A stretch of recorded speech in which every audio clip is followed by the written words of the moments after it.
Good morning students. आज हम class twelfth का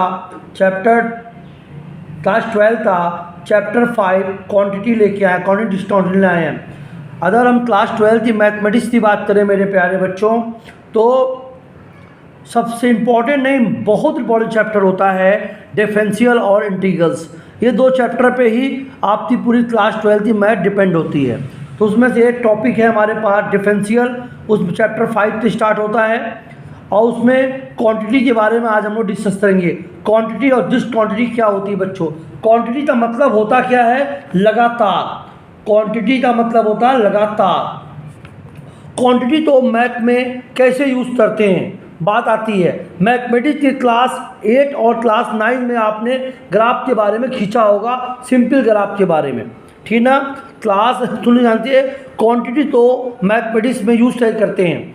मैथमेटिक्स की क्लास 8 और क्लास 9 में आपने ग्राफ के बारे में देखा होगा, सिंपल ग्राफ के बारे में। आज हम लोग सबसे पहले बच्चों साइन एस का ग्राफ बनाएंगे। साइन एस का ग्राफ देख कैसे बनता है सिंपल वे में। सभी तो पता है, ये एस एस होता है, ये वाई एस होता है, सबको पता होगा बच्चों।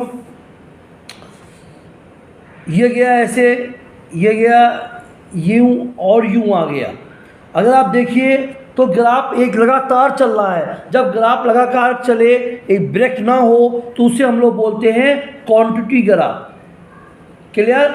और डिसक्वांटिटी क्या होता है? जब ग्राफ बीच में ब्रेक हो जाए। क्वांटिटी ग्राफ का अर्थ होता है क्योंकि यह ग्राफ बिल्कुल ब्रेक नहीं होता, क्वांटिटी ग्राफ बिल्कुल ब्रेक नहीं होता, इसलिए इसे कॉन्टिन्यूअस ग्राफ कहते हैं। ब्रेक का मतलब होता है कहीं भी वो पेन रुक जाए और दोबारा उसे रखना पड़े, उसे हम लोग ब्रेक के रूप में जानते हैं। डिसक्वांटिटी ग्राफ क्या होती है? एक एग्जाम्पल आप डिसक्वांटिटी समझ लीजिए बच्चों।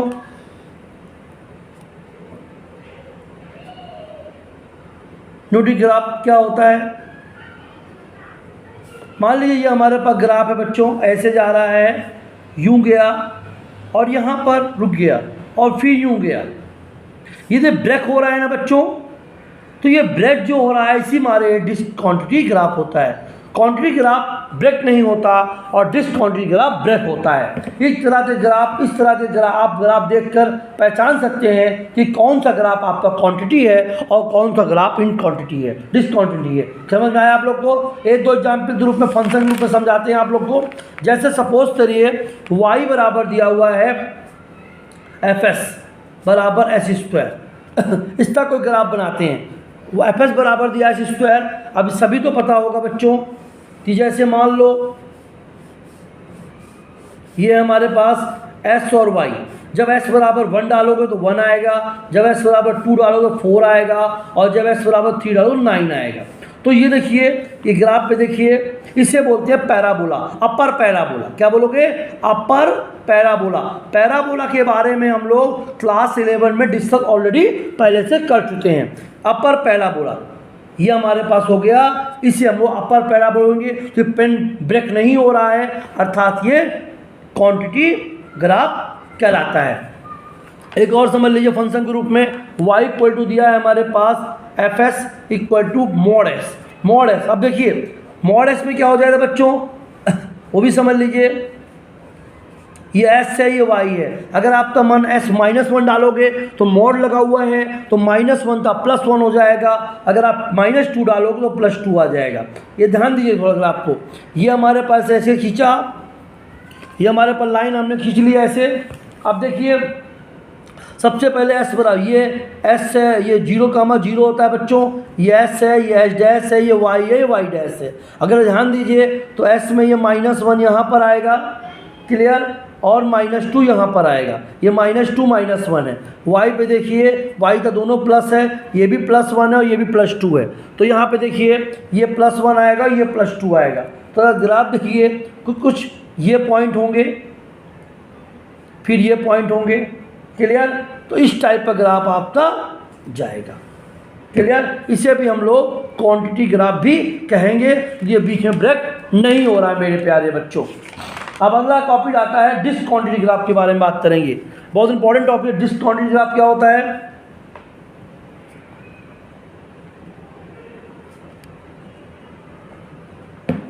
का एग्जाम्पल इस तरह दूंगा फंक्शन के रूप में। जैसे मान लो आपने 11th क्लास से पढ़ा होगा, एफ एस इक्वल टू दिया है हमारे पास 1 and 2 if s less 0, if s greater equal to 0, ये दिया हुआ है हमारे पास। अब देखिए इसका ग्राफ हम बनाते हैं आप लोग के सामने। तो ये 0,0 होता है बच्चों, ये -1 है, ये -2 है, ये +1 है, ये +2 है, ये -1 है, ये -2 है बच्चों, ये आपका +1 है और ये +2 है। इसे हम लोग एस एच डैश वाई और वाई डैश बोलते हैं बच्चों। इतना समझना है आप लोग को। अब देखिए जब S1 का मान छोटा है तो ये जब S से छोटा है, इसका मतलब जब S से छोटा है f S equal to 1 if s equal to less than 0। जब 0 है तो 1 से छोटा है, अर्थात 100% ये माइनस में होगा, अर्थात ये इस टाइप में जाएगा। क्लियर, y बराबर 1 है और एस कमर। अब इसमें बोला, दूसरे में क्या बोला है, एफ एस इक्वल टू 2 और इफ एस इक्वल टू 0, 0 से बड़ा। जब 0 से बड़ा है तो 100% पॉजिटिव होगा, तो इस तरह से जाएगा। इससे हम लोग बोलेंगे डिसकंटिन्यूटी ग्राफ। समझ में आया आप लोग को बच्चों? अगर आप देखो तो एस का मान लो 0 से छोटा है तो y बराबर 1 है, अर्थात ये इस एस में जाएगा, एच डैश की तरफ वाई की तरफ जाएगा। और अगर एस का मान 1 से बड़ा है, 0 से बड़ा है या 0 है तो उस कंडीशन पॉजिटिव साइड में जाएगा, तो वो एस और वाई डैश में जाएगा। ये बहुत इंपॉर्टेंट टॉपिक है, इसलिए डिसकंटिन्यूटी ग्राफ कहते हैं।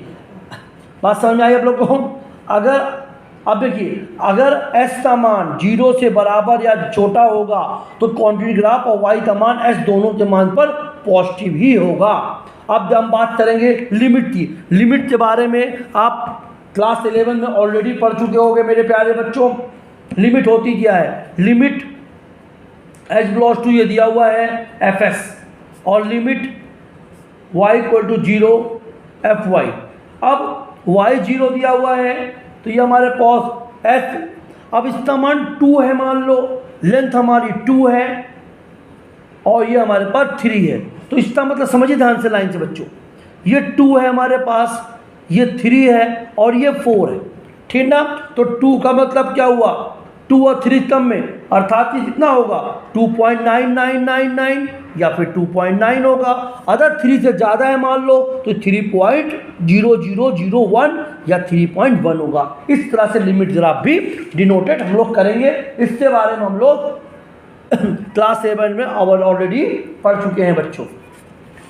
अब जैसे मान लो एक क्वेश्चन आता है, हमारे एग्जाम्पल और समझाते हैं फंक्शन ग्रुप के रूप में। Limit H belongs to 3, F S equal to दिया है हमारे पास, और limit s belongs to 3 F S equal to दिया है। एक बार माइनस डालेंगे, एक बार प्लस डालेंगे। इससे अब आप लोगों ने 9th क्लास में 11th क्लास में आपने देखा भी होगा। Limit s belongs to 3 positive है तो वहाँ पे एफ एस आ रहा है। उस छोटे और कम तक 3 से छोटी या 3 से ज़्यादा पर डिपेंड करती है, वैल्यू पर डिपेंड करेगा। 3 से ज़्यादा वैल्यू मतलब 2.999 और 3 से ज़्यादा वैल्यू 3.0, तो लमसम 3 से मिलता जुलता। ये लाइन खींच लीजिए, ये हमारे पास 2 है, ये 3 है, ये 4 है, तो ये क्या होगा, ये 2.99 होगा या 2.9 होगा, ये 3.1 होगा। तो जब देखिए हमारे पास लगातार रिजल्ट सेम आए, limit H belongs to 3 F S बराबर limit H belongs to 3 minus F S, और limit H belongs to 3 positive, हर कंडीशन में वैल्यू सेम आ जाए तो ये हमारे पास जाएगा कॉन्टिन्यूअस ग्राफ कहलाता है बच्चों। ठीक है, आप चैप्टर एक्सरसाइज फिर 5.1 लगाएंगे। अगर कोई समस्या आती है मेरे प्यारे बच्चों तो आप मुझे बताएंगे। नमस्ते बच्चों।